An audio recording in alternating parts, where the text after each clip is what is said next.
Jadi saya tegaskan di sosial media ini, Pak Alwi sedang melakukan penyerangan terhadap masyarakat pribumi dengan berbagai versinya masing-masing. Ada versi Muhammad Habsyi, ada versi Bahar Smith, ada versi Rizik Syihab. Dan Lutfi itu bin nyata. Yahya, Yai. Kenapa? Lutfi bin Yahya masuk enggak? Sudah Mas Rifki sebutkan, jadi saya nggak perlu menyebutkan, Mas. Ya, kita mau bisa aja. Kira-kira itulah deret-deret hitungannya, Mas. Seolah-olah masyarakat pribumi itu suka ngaku-ngaku nasab. Dan memang Wali Songo keluarga kamu, Wali Songo itu nasabnya pribumi. Ini kan menunjukkan ketololan yang luar biasa Muhammad Husin Al-Habsyi ini, Mas.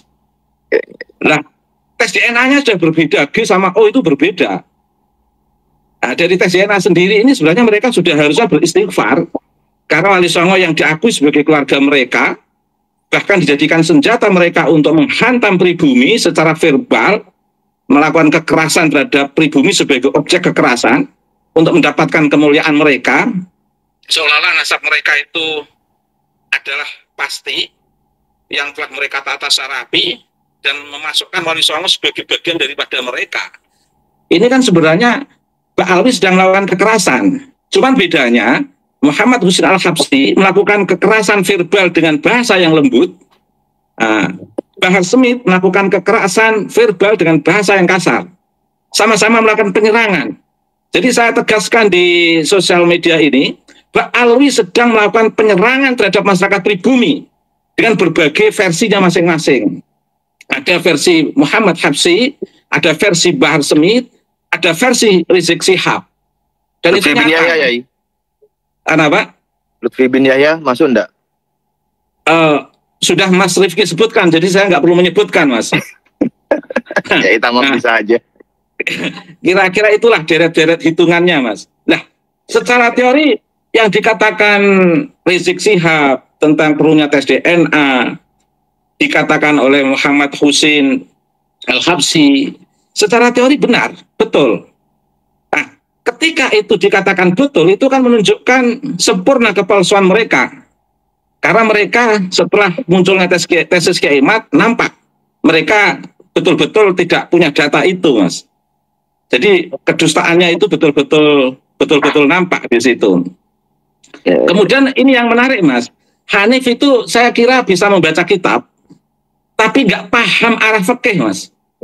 Selalu mengaitkan nasab dengan nusus, gimana itu? Saya selalu mengulang-ulang, silahkan dibuka kitab Al-Ahkam karya Imam Qarafi, bahwa nusus itu tidak ada hubungannya dengan waqi'ah. Jadi ada aturan bermadhab itu terkait dengan syar'iyah, taklifiyah, syar'iyah, wada'iyah. Dan itu kaitannya dengan nas. Tapi kalau kaitannya dengan waqi'ah, fakta sejarah, itu nggak ada hubungannya dengan nusus. Lah, tadi dikatakan Muhammad Husin Al-Habsyi bahwa ilmu nasab itu ilmu pasti. Berarti itu tidak ada hubungannya dengan nas. Nah, jika ilmu nasab itu ilmu pasti, maka tidak perlu ijma ulama. Karena tidak ada kaitannya dengan istihad. Nah, ijma ulama itu kan dilatar belakangi adanya istihad yang di situ saling berbenturan antara ulama satu ulama lain, yang dikhawatirkan nanti timbul tidak maslahah di kalangan umat, maka masing-masing ulama yang memiliki istihad yang berbeda-beda itu bisa dikumpulkan untuk melakukan ijma. Dan ini hubungannya dengan syar'iyah, taklifiyah, syar'iyah, wada'iyah. Hubungannya dengan nas, hubungannya dengan aturan bermadhab. Sementara nasab itu adalah fakta historis yang berhubungan dengan waqi'ah. Tidak ada hubungannya dengan madhab, Mas. Nah, di situ tadi saya sangat mentertawakan Hanif yang mengaitkan antara ilmu nasab dengan nas. Itu betul-betul atau dia belum membaca kitab Imam Qarafi terkait dengan batasan bermadhab itu, Mas. Di halaman 190 sampai 200 itu, Mas. Kemudian ini sama bicara tentang nasab itu kayak menata kursi di ruangan itu loh, Mas. Masa mau nata kursi untuk kegiatan seminar harus konsultasi dengan ulama, harus istihad dulu, harus cari dalilnya dulu.